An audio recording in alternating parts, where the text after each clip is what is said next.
Tuhan.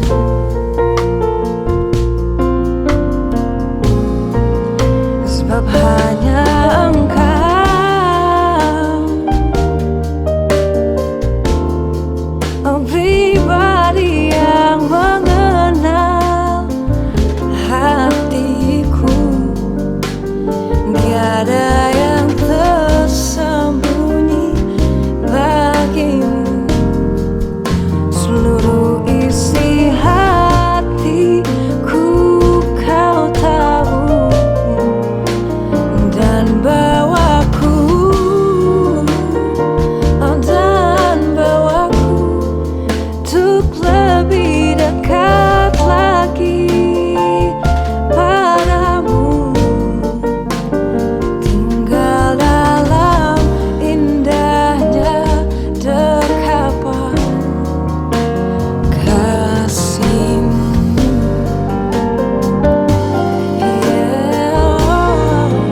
Sebab hanya Engkau pribadi yang mengenal hatiku. Tiada yang tersembunyi bagimu.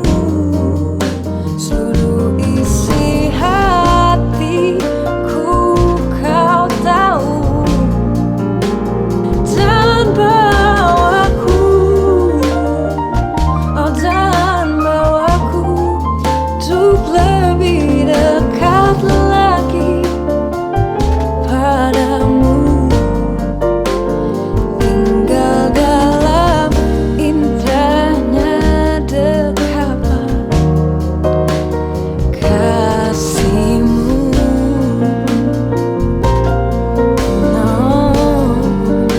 Oh tinggal dalam indahnya dekapan kasih-Mu.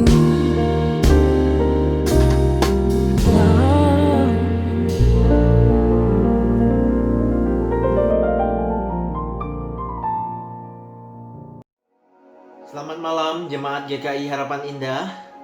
Pada malam hari ini saya akan membacakan firman Tuhan yang terambil dari Matius pasal 26 ayat yang ke-6 sampai dengan yang ke-13. Yesus diurapi. Ketika Yesus berada di Betania, di rumah Simon si kusta, datanglah seorang perempuan kepadanya membawa sebuah buli-buli pualam berisi minyak wangi yang mahal. Minyak itu dicurahkannya ke atas kepala Yesus yang sedang duduk makan. Melihat itu murid-murid gusar dan berkata, "Untuk apa pemborosan ini? Sebab minyak itu dapat dijual dengan mahal dan uangnya dapat diberikan kepada orang miskin." Tapi Yesus mengetahui pikiran mereka lalu berkata, "Mengapa kamu menyusahkan perempuan ini?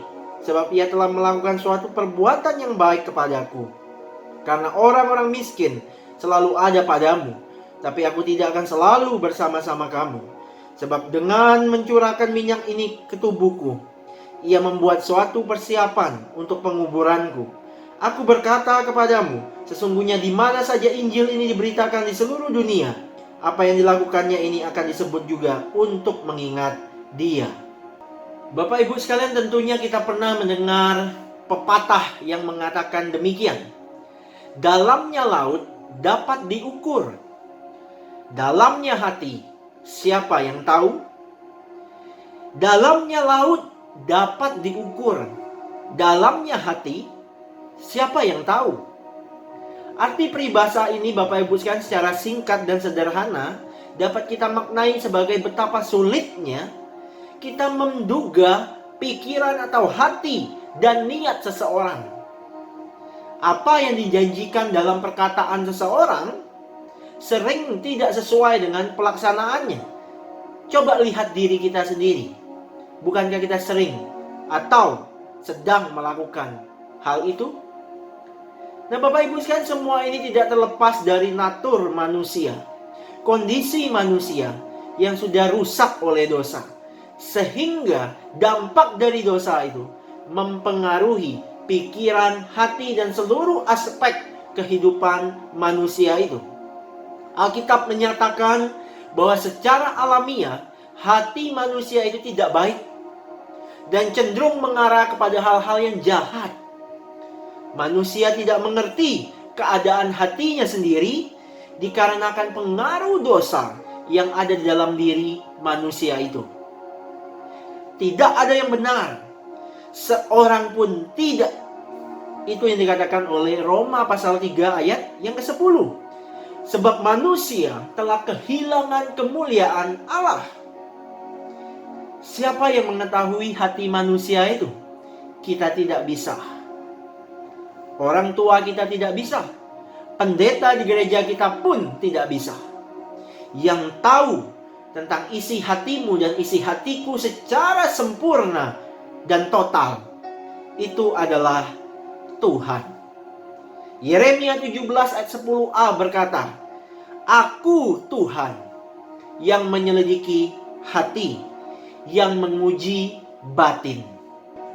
Bapak Ibu sekalian, dalam kisah yang telah kita baca tadi, terdapat sebuah pengantar bahwa saat itu Yesus diundang untuk makan bersama dalam acara syukur di rumah Simon si kusta. Yang kemungkinan besar, Bapak Ibu sekalian, si Simon ini mendapat belas kasihan Yesus sehingga dia disembuhkan dari penyakit kustanya. Sehingga dia mengadakan sebuah ibadah syukur di rumahnya dengan mengundang Yesus dengan para murid. Jadi, Bapak Ibu sekalian, dapat dipastikan bahwa suasana saat itu dipenuhi oleh banyak orang, termasuk di dalamnya Yesus dengan para muridnya. Nah, Bapak Ibu sekalian, bayangkan dalam suasana kemeriahan, dalam suasana sukacita, tiba-tiba suasana saat itu berubah menjadi suasana yang agak aneh. Tiba-tiba Bapak Ibu sekalian, seorang perempuan itu datang menghampiri Yesus, memecahkan buli-buli yang berisikan minyak wangi dengan harga yang mahal pada waktu itu. Dan perempuan itu mengurapi Yesus. Bapak Ibu sekalian, suasana yang gembira, suasana yang meriah, tiba-tiba berubah menjadi hening. Semua pandangan mata dari tamu-tamu yang hadir, termasuk para murid di dalamnya, tertuju kepada sosok perempuan ini.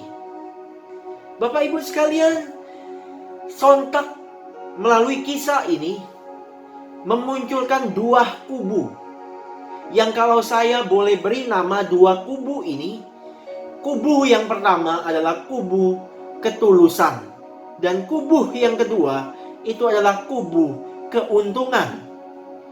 Bapak Ibu sekalian, kubu ketulusan adalah perempuan itu sendiri, di mana dengan segenap hati dan ketulusan hatinya, dia mempersembahkan minyak terbaik. Yang memang Bapak Ibu sekalian, secara teologis, minyak itu, apa yang dilakukan oleh perempuan itu, sedang mempersiapkan Yesus memasuki jalan salib dan kematiannya. Tetapi Bapak Ibu sekalian, Yesus tersentuh. Yesus tahu isi hati dan pikiran dari perempuan itu. Bahwa perempuan itu sangat tulus. Perempuan itu sangat murni, ingin mempersembahkan yang terbaik kepada Kristus. Tidak ada motivasi lain yang tersimpan dalam hati dan pikiran dari perempuan ini selain mengurapi Yesus, selain memberikan yang terbaik bagi Yesus. Kubu yang kedua adalah kubu keuntungan, di mana orang-orang yang berada di dalam kubu ini terdiri dari orang-orang yang berkata, mengapa minyak ini harus dipecahkan? Boros banget ya. Mending dijual supaya uangnya dapat diberikan kepada orang miskin. Bapak Ibu sekalian, ada beberapa penafsir yang mengatakan bahwa pikiran seperti ini sebenarnya dimunculkan untuk mewakili pemikiran dan karakter dari seorang yang bernama Yudas Iskariot yang sangat cinta uang. Kita tahu track record dari Yudas Iskariot. Alkitab mencatat bahwa Yudas Iskariot inilah yang tega menjual Yesus dan mendapatkan keuntungan dari persepakatannya dengan para imam-imam kepala yang ingin membunuh Yesus. Nah, Bapak Ibu sekalian, terlepas dari semua penafsiran itu, alih-alih tampil sebagai orang baik, tetapi Bapak Ibu sekalian, di balik semua kebaikan itu ada niat terselubung untuk mencari keuntungan pribadi. Oleh karena itu Bapak Ibu sekalian, di ayat 10 sampai 13 Yesus dikatakan mengetahui isi hati dan pikiran mereka. Sehingga Yesus segera memberikan jawaban yang sedikit banyak mengecewakan para murid. Tetapi Yesus lebih fokus kepada perempuan yang sungguh punya hati yang tulus itu. Bapak Ibu sekalian, mereka berpikir minyak itu boros kalau diberikan. Lebih baik dijual, disumbangkan kepada orang miskin. Nah Bapak Ibu sekalian, bisa jadi Bapak Ibu sekalian, apa yang mereka pikirkan seolah-olah baik, seolah-olah itu menunjukkan sebuah kebaikan.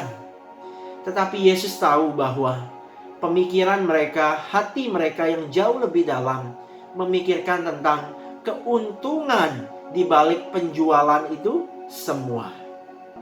Bapak Ibu sekalian, dari kisah yang singkat ini mengingatkan kita kembali bahwa hidup kita ini terbuka dan transparan di hadapan Tuhan.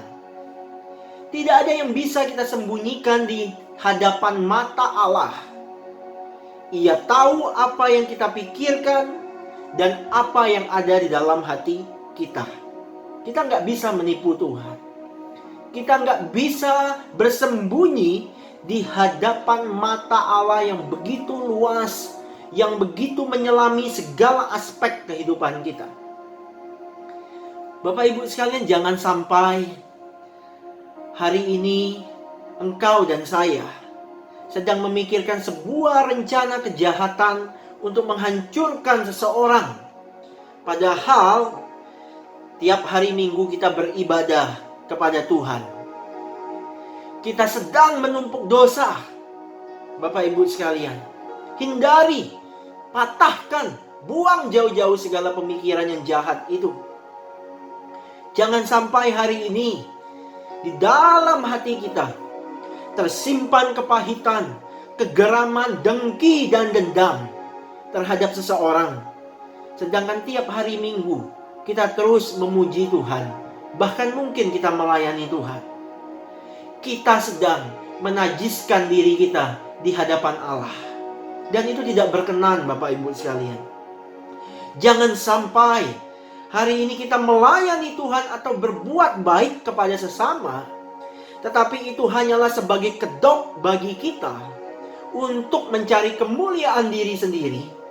Dan kita berharap mendapatkan keuntungan dari semua itu. Kita sedang melukai hati Tuhan jikalau kita berbuat demikian. Mari Bapak Ibu sekalian, kita terus belajar dan belajar untuk terus memberikan yang terbaik bagi Tuhan dengan ketulusan hati dan kesungguhan hati kita. Seperti 1 Samuel 16 ayat 7b berkata, bukan yang dilihat manusia, yang dilihat Allah. Manusia melihat apa yang di depan mata, tetapi Tuhan melihat hati.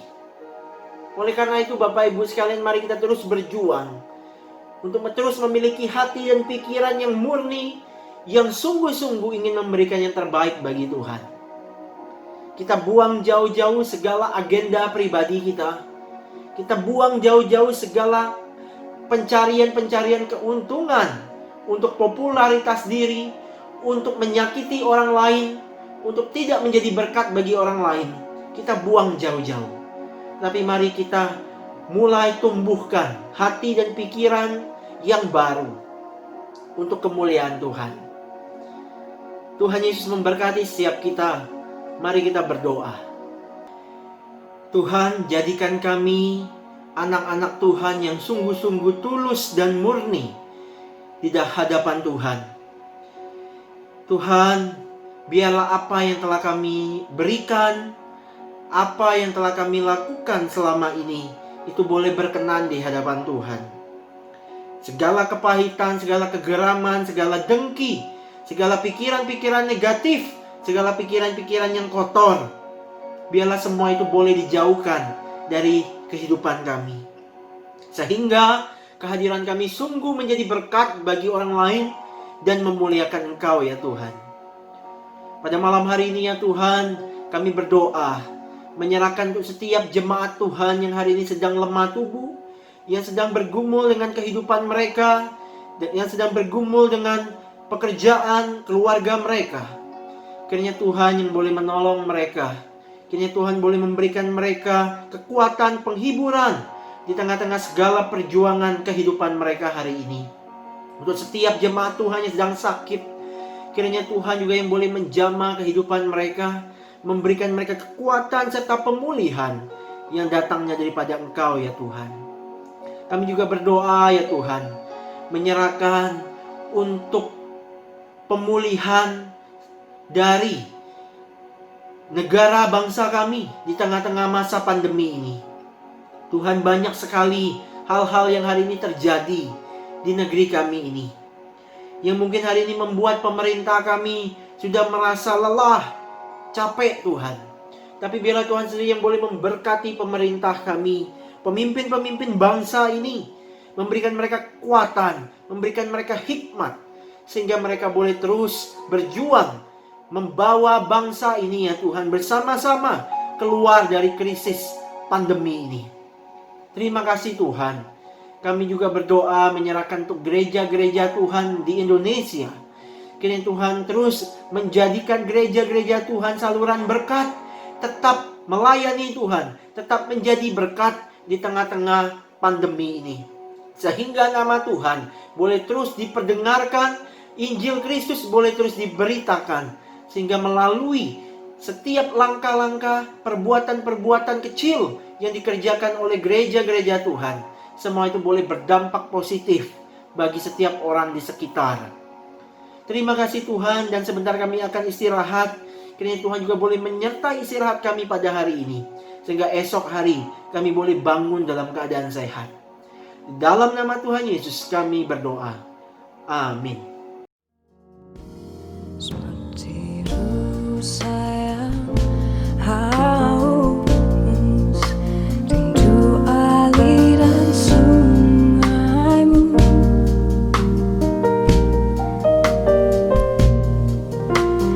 hatiku tak